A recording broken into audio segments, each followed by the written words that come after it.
85% of homeless in the United States are men. 94% of workplace injuries are men. This stuff is crazy.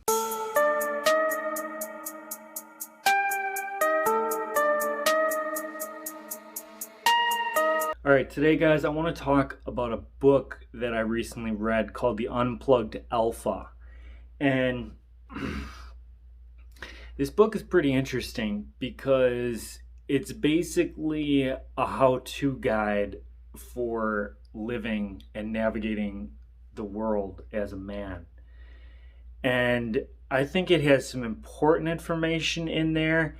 I also think that it has an element of bitterness. So I'm going to go into both of those things. All right, so let's just jump into some of these facts that he starts off talking about.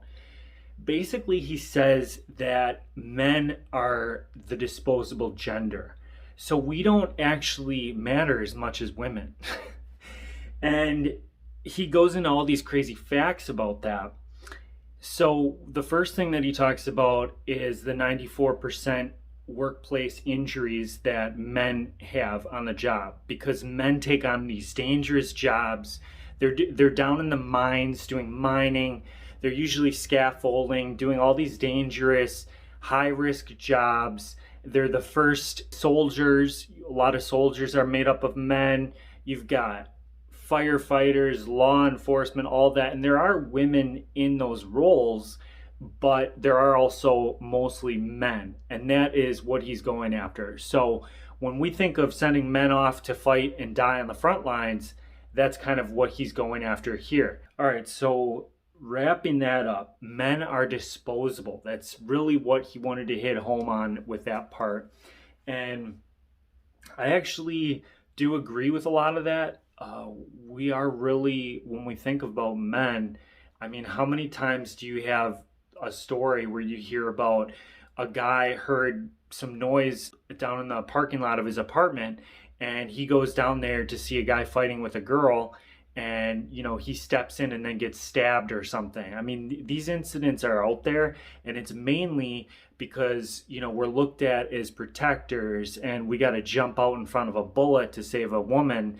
And that's exactly what he's talking about here, is that we just fall into these dangerous roles, and whereas women are not represented in those roles as much. I'm not saying that women are not soldiers, but he is saying women are not represented in these roles as much. So I want to talk too about what he talks about as toxic masculinity. And I'm sure that we've all seen this stuff about how men are innately dangerous, and we are aggressive, and we're rapists, and there's all these violent acts occurring on college campuses, and there's this huge narrative about how dangerous men are in society. So he attacks that, and he talks about how it just portrays men in a negative light, and it makes people fearful of men in general, saying that, a woman is afraid to walk down a dark alley or something like that because all of a sudden a guy's going to jump out and rape her. So he goes into the talk about toxic masculinity and how this narrative is created to basically shed a bad light on men everywhere. So wrapping that up, we've got a bunch of stuff talking about how men are shit on by feminism, and I agree with that 100%. I think a lot of this, like you have the pay gap being debunked. You have all these things, and I personally, this hits close to me because my mother is very much into that, and I actually took a gender studies course, and I was the only guy in that course. And I was curious because I'm like, what the hell is all this about? And it was basically just me sitting there for a semester getting shit on. And it was not a good experience, because when you have low information topics that come up, and for instance, the pay gap for men and women, when you just hear those facts and they go into some skewed statistics, you end up believing, oh, that must be correct. And I didn't do a lot of research on it because I didn't give a crap. It was some random elective class that I just picked on a whim. And I ended up thinking, oh yeah, so men are overpaid and stuff. But what you end up getting into is the fact that women are more likely to leave for when they're pregnant, because women get pregnant or they choose to raise a family with their husbands. They end up taking time off of work while the guy probably works harder, works longer, works more hours, and puts in that effort, that extra effort, because he is about to be a father. You have so many incidents that actually skew the statistics. So it looks like men are paid more, but they're usually, men are more ambitious when it comes to those types of provisioning for their families. So they're going to work the longer hours and do things like that, whereas women do take off for pregnancy. Okay, so betas and alpha males. This is what he goes into a lot.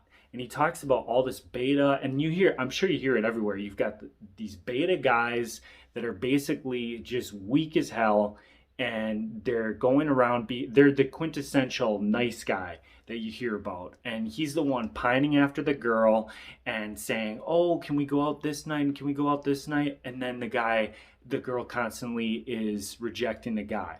So get that in your mind of what the beta is. And the alpha is this type of guy right up here. So he's like the tattooed, the ripped guy, the guy that every girl wants, and he just doesn't give a fuck. That's that guy. And what he says is basically women make up all these rules for the beta guy, the nice guy. Oh, we can't, I think we're moving too fast. You're fooling around on a date, and oh, we're moving too fast, maybe we should wait. And oh, I've never done this before. And you hear all this stuff that she says, and what he's saying is that she'll break the rules, she'll do whatever with the alpha guy, but the beta guy, he's gonna have to wine and dine her for a month. He's gonna have to roll out the red carpet, and then just maybe they'll have sex eventually. So that is an example of the alpha versus beta that he talks about in the book. And what do I have to say about that? I think that we definitely live in a society where, that's been ingrained in a lot of us, where you want to romance the girl, and you want to take her out, you want to provide for her, buy her dinner and stuff. But I always think that we're evolving, we're changing, so you're going to get all sorts of opinions on this. What I think, though, about the whole situation is, yeah, nice guys finish last. That's been a saying for a long time. And if you are radiating a shy, pathetic, weasel behavior, you're going to get rejected.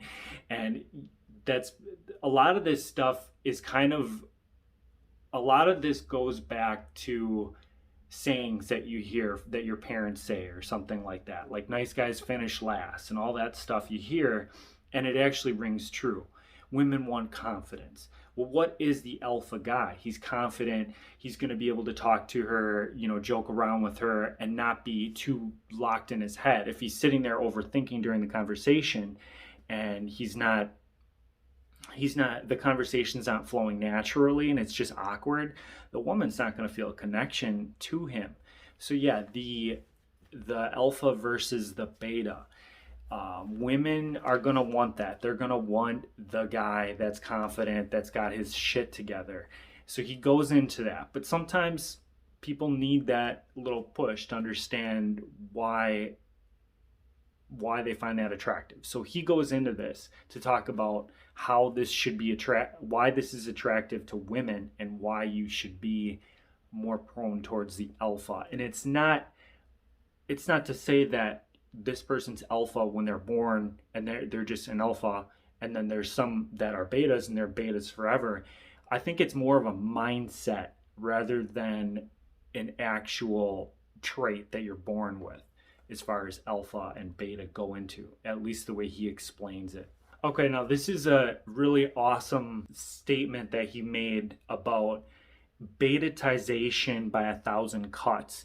And what he talks about is when you get in a relationship with somebody and you're in the relationship for a long time, that you actually end up having this slow change that occurs. You start to get comfortable, or she says, why don't you do this, or you need to do this, and there's these little tweaks that she tries to change you.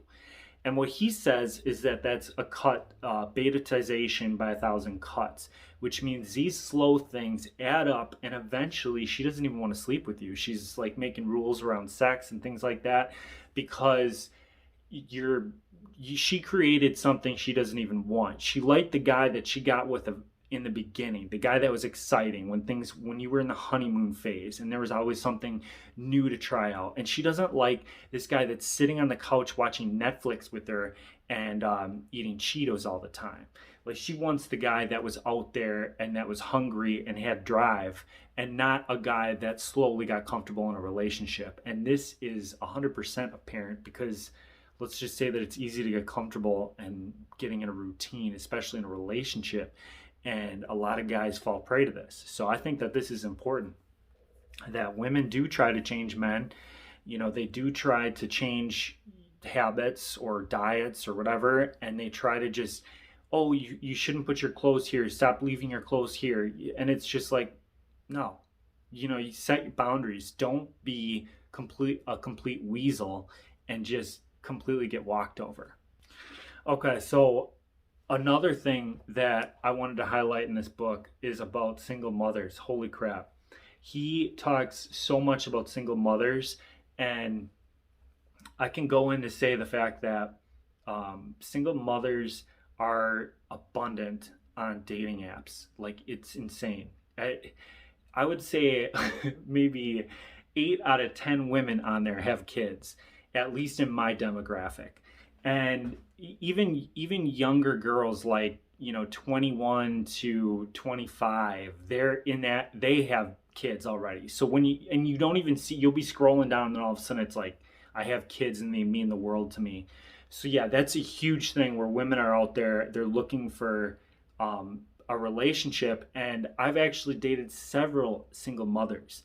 And the thing is some of them will throw the kid on you right away. Some of them do not introduce you to the kid right away. I think the right thing to do is not have meetups and stuff. You don't even know each other yet. The kid does not need to be meeting you on like the third date or something. I've had some where they want to meet up at the park and stuff with the kid, and it's like the third date. I don't even know her, and now she's bringing her kid around. So he talks about being weary of single mothers. And that goes into the fact that the red flags, avoid red flags. He has a bunch of red flags to watch out for, girls with a lot of tattoos, things like that. But you can get the book if you want to learn more about the red flags. I'm not going to go into that, but some of them are really good. It's a little excessive. Not many guys are gonna hold that in their brain and be on a date and be like scanning through the 25 or whatever, however many red flags that he has. But you'll learn pretty quick when you go out there in the online dating world, or even just in general, and you're meeting people. You'll learn pretty quick about what flags are gonna be, you know, a turn off for you. I mean, a lot of this stuff I just know in my head naturally, that you want a girl to bring home to mom. You don't want someone who has one of those big ass piercings in their ear and a bunch of tattoos, and who's every other word out of her mouth is the F word, and she just, yeah, you don't, that's common sense. A lot of this stuff should be common sense. And then he talks about something called one-itis. So this is like the Disney version of everything that we've been told as guys. You know, you meet this amazing, this Prince Jasmine, and you take her on your magic carpet ride. We've been sold this fairy tale about how you're going to meet this one and only, and you're going to marry her and live happily ever after. Well, the rates that he's throwing out in this book about how marriage is failing like half the time, a 50% chance, and then the leverage that they get in the family court systems with your kids and your finances and your assets, how they are divided up, it's pretty damn eye-opening as far as getting married and thinking about marriage as a man. So he talks about this group of people called MGTOW, men going their own way. And that is basically a group of guys that just said, screw it. I don't want to navigate all the landmines, dealing with relationships and things. I'm just going to do my own thing. I don't think that that's a flawed idea. I think everybody's free to do whatever the hell they want. So if guys don't want to deal with women, then that's essentially their choice. This book is based in self-development and also navigating women. So I think it's helpful. You can't talk about self-development, you can't talk about mastery when if without going out there and meeting women and building a life, a partner with somebody. And there are a lot of landmines to navigate with dealing with anyone, regardless of whether it's a female or a business partner or anything like that. And he has some core information in here that I think every guy should read and be at least aware of, even if you don't agree with all of it. Men should always have their point of origin. They should be the sole focus of themselves. And this goes into the fact that you can't help other people. You can't put other people's oxygen masks on in a plane crash when you don't have your own on. So you got to help yourself out, and you got to get your shit together. Once you reach that point, then you can worry about dating and things like that. Always focus on improving yourself and being your best version. If you are, as he says, one-itis, if you're dealing with one-itis and you have this girl that you're obsessing about and all you can do is think about her and you're looking at your phone waiting for her to text, that is a problem because you're not on your purpose as a man. And he says that exactly, he touches that, and that's 100% accurate. Of that you shouldn't be sitting there. A woman should not be your number one focus. If your relationship is your number one focus, then you're doing it wrong, okay? You're doing it wrong. So always be on your mission, on your purpose, and check out this book. In all, I think it's an 8 out of 10. Every guy should read this book.